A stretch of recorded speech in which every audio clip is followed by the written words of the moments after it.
Hello and welcome. This is Karen Bull and I hope you're having a great week.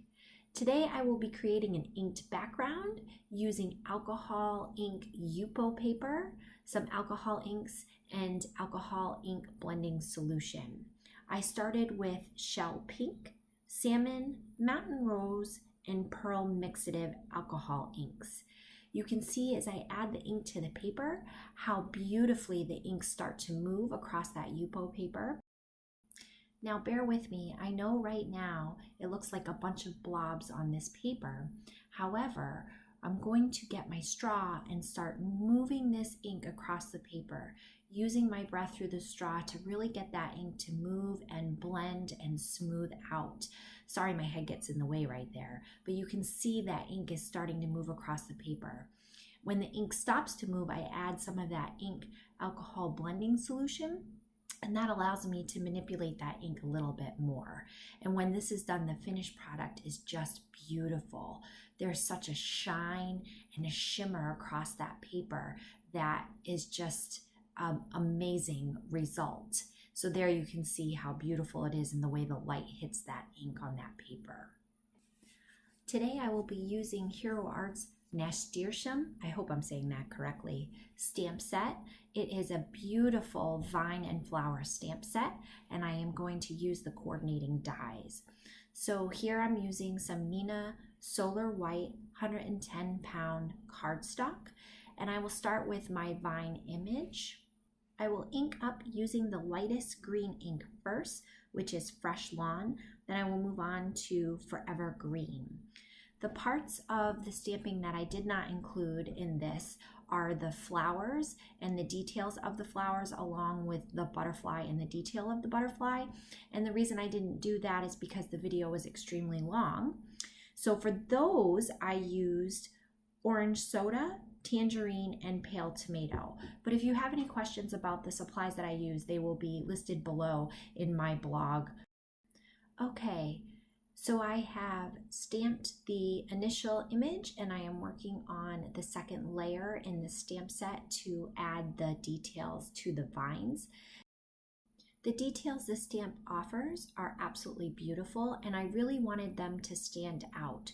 So I am going to heat set the ink that is already been put down on the paper, and I will prep the surface so that I can add some VersaFine sticky ink to the detailing, and then some Hero Arts Sparkle Embossing Powder. And you will see how that sparkle embossing powder really adds some shine and dimension and depth. After that embossing powder has been heat set, I moved on to stamp the flower images, the details of the flowers, as well as a little butterfly. I moved on next to die cutting out each of my stamped images. To ensure I get a perfect cut on my die cuts, I used a negative space of the die cut and centered it over the top of my stamped image and taped it down. Then I will take my die and place it over the top of that negative space and click it in like a puzzle piece to ensure that when I run this through my die cut machine, I get a perfect die cut.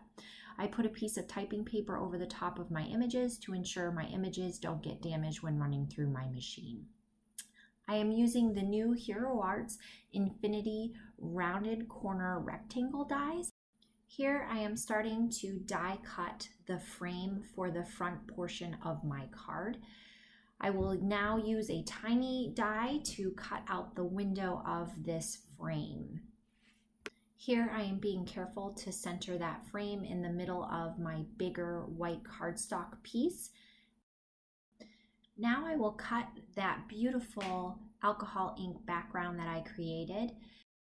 Using a slightly larger rectangle than the opening of my window in my framed piece, I will select a portion of the inked background that I feel is most beautiful, add a piece of typing paper, and then put my top plate on to cut the beautiful inked background for the window. A while back, Hero Arts came out with this beautiful Hello stamp and die set. I will use that as my sentiment in the middle of the window, adding it to my MISTI to ensure I don't mess up that inked background. I will position all of my stamped and die cut pieces to see where I want to place that sentiment. Using my anti-static tool, I will prep the surface. Using VersaFine ink, I will stamp my image, adding a little bit of white embossing powder with an extremely hot heat gun to ensure that I don't warp that Yupo paper. Yupo paper does have a tendency to warp, but I find if that heat gun is extremely hot, then I can temper that warping with that hot heat gun. So here you'll see I'm just heat setting that white embossing powder. It is time now to assemble our entire card. I'm gathering my adhesive. This is Be Creative tape. I find this is a nice heavy-duty sticky adhesive with a backing on it. So I'll peel that backing off of my framed piece and adhere it to the top of my sentiment and inked panel. You can see there I'm trying to smooth out that Yupo paper. For as hot as my heat gun was, it still did a little bit of warping, but that's okay. It'll be fixed once I have it adhered to my card.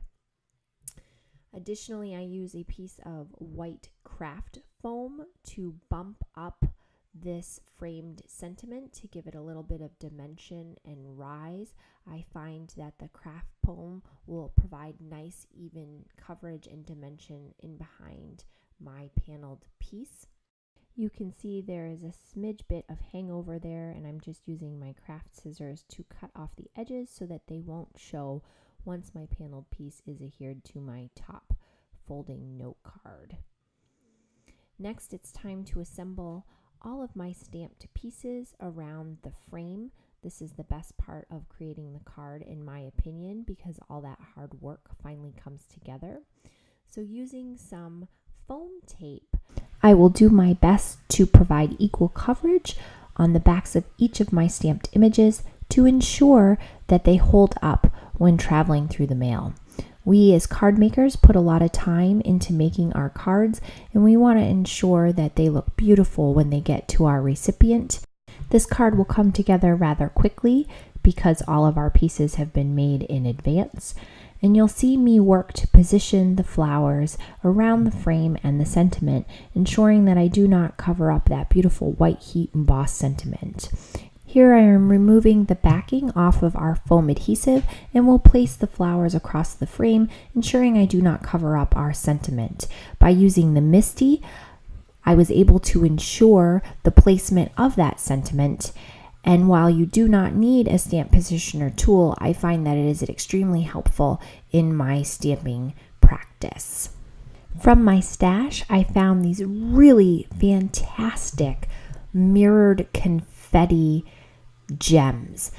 I really love how these look. They're sort of like a little mirror. They're flat with no hole in the middle, like sequins.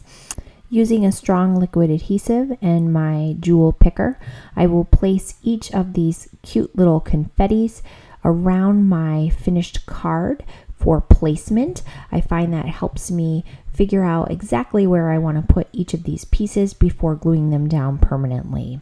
This liquid adhesive I am using is a Tim Holtz multi-medium liquid adhesive, and this is great because it dries matte, so if anything oozes out the side, it will not show on your finished project. And there you have it, our final card. I did stamp a matching envelope with the sentiment "You Make Me Smile" and the butterfly. Thank you so much for stopping by, and I hope you enjoy your week.